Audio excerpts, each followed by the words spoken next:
Okay, so you got some new cymbals. We're going to put them on some cymbal stands and kind of show you how to do it. In this particular case, your cymbals have come with this this little nut just to kind of keep them all together.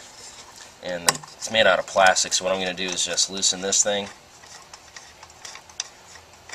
and pull this out, if it'll let me do it. This is not a part that you need to keep. This is just for packaging. So it's just it's a bolt. It's in a nut. It goes like that. You put all your cymbals in it. So it's just a way for them to package it and cheaply and kind of keep it safe, I guess, when they're transporting it. But we don't really need this. Okay, so here we have a pair of hi-hats. We have a crash cymbal, and we have a ride cymbal. So we're going to go ahead and put these on some stands. I'm going to show you some of the different parts of the stands and what makes them different and how they work. So I think the first one we're going to do is this one. This is going to be probably the more simple of your cymbal stands. We'll start down here. You got a tripod base. Tripod just basically means you have 3 feet. Each feet or foot has a rubber foot on it, I guess, or shoe, or I guess they call it foot. I can't remember the exact name. But anyway, so sometimes these tend to slip off, so you might want to check them from time to time and put them back on. But this is basically what keeps it from sliding around and keeps you from having like metal touching concrete, which this floor is, for instance, or tearing up carpet or whatever, or a wood floor. So that's what that is. Anytime you collapse this or you spread it apart, you need to make sure that this wing bolt is loose. If you have this tight and then you try to move it around, eventually you're going to wear all these clamping mechanisms out.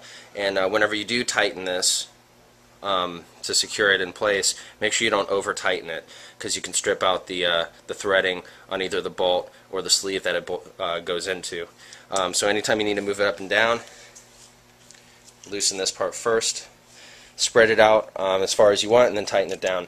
The further spread out it is, the more stable it's going to be, but you have to keep in mind that it takes up more space when you have it spread out more, so you may not always want to have it spread out all the way.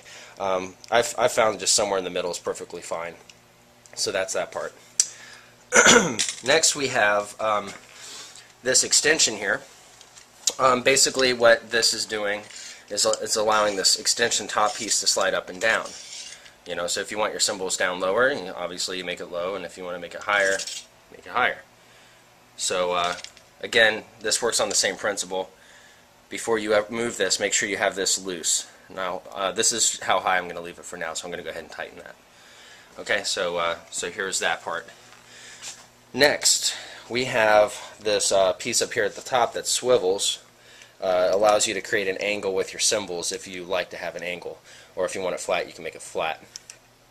That's what that does.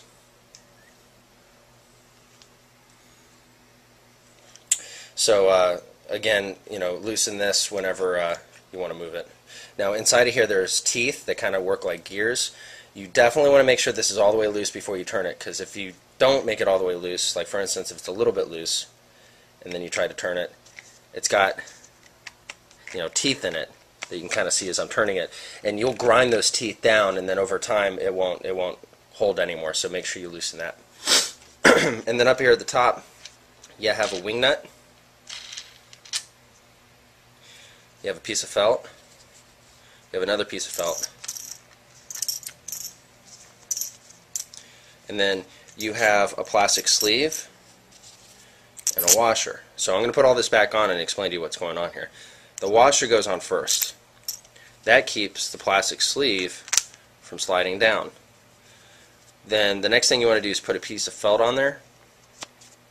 And I'm going to stick my ride cymbal on here, because this is a straight stand.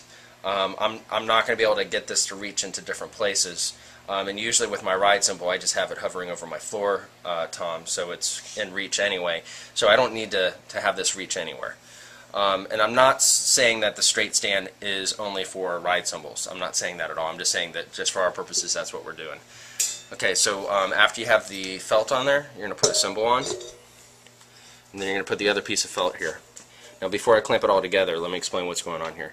The piece of felt on the bottom and the piece of felt on top keeps the cymbal from touching metal pieces or other pieces that might cause it to rattle. So if I took this plastic sleeve out and this was vibrating against this metal rod, it would make that kind of sound. And we don't want to do that. So they put this plastic sleeve here to keep it off the rod, and the plastic also covers you know, the felt underneath. You got the felt on top to separate you from the wing nut. Okay. So in this lesson, I'm not explaining how to set up your cymbal in relation to your drum set. I'm just talking about how to set up the cymbal on the stand. Okay, so that's that one. Go ahead and stop it.